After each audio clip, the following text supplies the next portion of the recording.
Hablemos de perspectiva. Para hacer storyboards. Parte 1. Antes de comenzar debemos de hacernos las siguientes preguntas. ¿Qué es perspectiva? ¿Por qué se utiliza? Los paneles no hablan más que sobre escenas, acciones, golpes, tomas. Hacer perspectiva en cada toma es demasiado largo y técnico.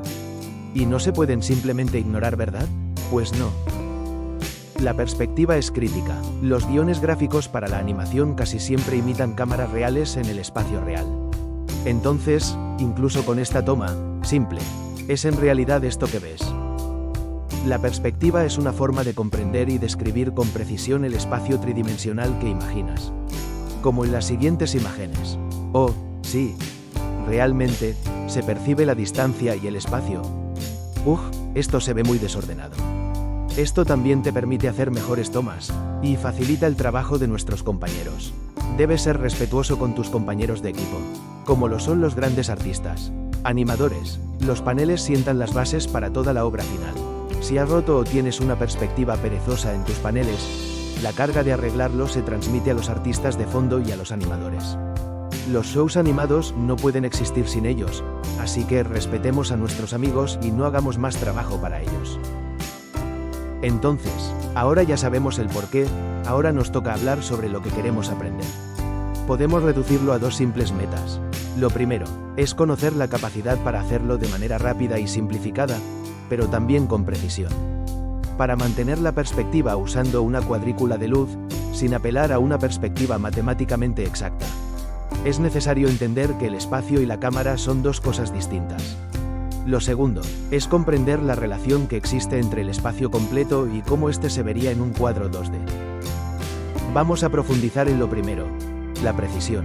La única forma de desarrollar una referencia precisa es comenzar dibujando en perspectiva, de la manera larga. Es muy complicado, la verdad. Esto significa que hay que practicar y entender 1, 2 y 3 puntos de perspectiva. Como la perspectiva de un punto, en la cual se usa un solo punto de fuga en el horizonte. Luego la perspectiva en 2 puntos. Debes de agregar un segundo punto de fuga en la línea de la esquina. Y por último la perspectiva de 3 puntos. En esta debes de agregar un tercer punto en la línea de la esquina, arriba o abajo. El tercer punto generalmente se encuentra más lejos, para evitar demasiada distorsión. Para practicar, te sugiero usar un lienzo grande y una herramienta de dibujo lineal como una regleta. Coloca puntos de fuga en lugares variados, dibuja las líneas guía desde el punto de fuga principal y luego construye formas utilizando estas guías. Puedes comenzar con cubos básicos u otras formas geométricas simples. Aunque el objetivo final es crear una imagen completa, cuanto más líneas guía utilices, más preciso será tu dibujo.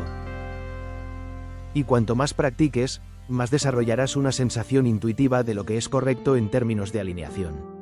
Y lo que parece correcto te puede sorprender. Parece un proceso bastante estructurado, pero también se siente como operar una grúa en movimiento. Parece que las líneas retroceden y necesitan ser mucho más cortas que las que describen los planos que están frente a la cámara, pero todo puede variar dependiendo del ojo del espectador. Continuará en la parte 2. Recuerden apoyar al creador original, y suscríbanse. Gracias por su atención.